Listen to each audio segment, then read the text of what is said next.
मतलब पिछली 2, 11, 12, 13, 14 in episode के अंदर सजल की अगर मैं परफॉर्मेंस की बात करूँ तो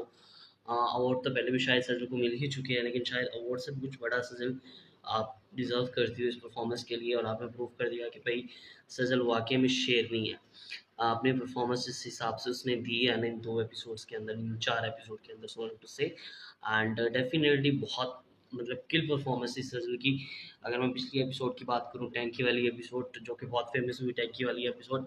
एंड एक क्वेश्चन मुझे जो देखने को मिल रहा था, वैसे मेरा भी यही था कि हाँ, अगर मुद्दस्सिर भी टैंकी में छुप ही सकता था। ये सवाल खुद मावरा हुसैन ने किया था भाई, जो इन रियल लाइफ में मुद्दस्सिर की वाइफ है, उन्होंने ये क्वेश्चन उठाया था कि भाई ये टैंकी में खुद भी तो छुप सकता था, ये क्यों नहीं छुपा भाई, हमने कुछ नहीं किया, हमारा नाम ना लीजिएगा। खैर छुप सकता था, लेकिन उसने ये सोचा होगा कि मतलब अगर हम पकड़े गए तो दोनों पकड़े जाएंगे, तो इसमें दोनों फंसेंगे, राबिया भी मरेगी, मैं भी मरूंगा, मैं तो मरूंगा ही मरूंगा, राबिया को भी ये लोग ले जाएंगे। इन वे ऑफ अगर मैं राबिया को बचा लेता हूँ, खुद उनके सामने आ जाता हूँ, तो मैं वहाँ मर जाऊंगा। डेफिनेटली जब मैं मर उनके हाथों से मर जाऊंगा, तो उनका वो दिल है वो थोड़ा कमज़ोर पड़ जाएगा, हल्का हो जाएगा। इट मीन वो वहाँ से भागने वाली करेंगे जब मैं मर जाऊंगा, जब मुझ पर फायर करेंगे, तो उसने ये सोचा होगा, और उसके बाद वो वहाँ से चले जाएंगे, इस तरह वो राबिया की जान बच जाएगी। ये मेरा एक सेंस ऑफ ह्यूमर था जो मैंने शेयर किया कि भाई हाँ, इस तरह उसकी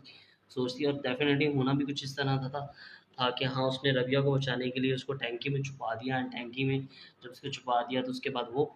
वहाँ से चला गया, एंड डेफिनेटली फिर आया सरबुलंद, और सरबुलंद ने देखा कि जो हमारे मुदस्सिर साहब हैं, उन्होंने अपनी बीवी की खातिर अपनी जान कुर्बान कर दी, साबित कर दिया कि सच्चा प्यार था उन्हें राबिया से, और राबिया की जान बचाई, टैंकी वाली पानी से उसको वहाँ से निकाला, और वो सीन भी अच्छा था। और मतलब बात तो कर रहे हैं रबिया की भी, मुदस्सिर की हम, तो हम ये जो बंदा है ना, दानियाल ज़फ़र, हम इसकी बात क्यों नहीं कर रहे? मतलब ये बंदा भी तो बहुत अच्छी तरीके से अपने कैरेक्टर को परफॉर्म कर रहा है। स्टार्ट हुआ था जब ये ड्रामा, तो मुझे लग रहा था कि शायद दानियाल इस कैरेक्टर के लिए बहुत मिसमैच है,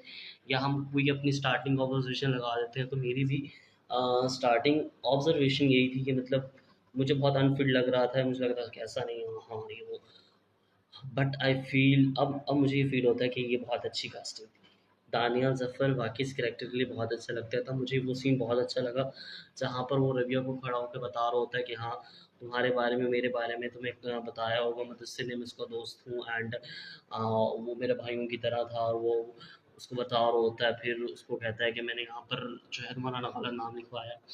अच्छा, तो फिर राबिया कहती है कि मुझे मुदस्सिर से मिलना मतलब कि आपको डर नहीं लगा सर, इतनी रात को आपने सीन शूट किया? मतलब उस वे में मैं नहीं कह रहा, मतलब बहुत सी चीज़ें और भी तो होती ही हैं ऐसी जगहों पे, जाना तो सभी ने है, मैंने भी, आपने भी, लेकिन फिर भी थोड़ा बहुत तो होता है ना।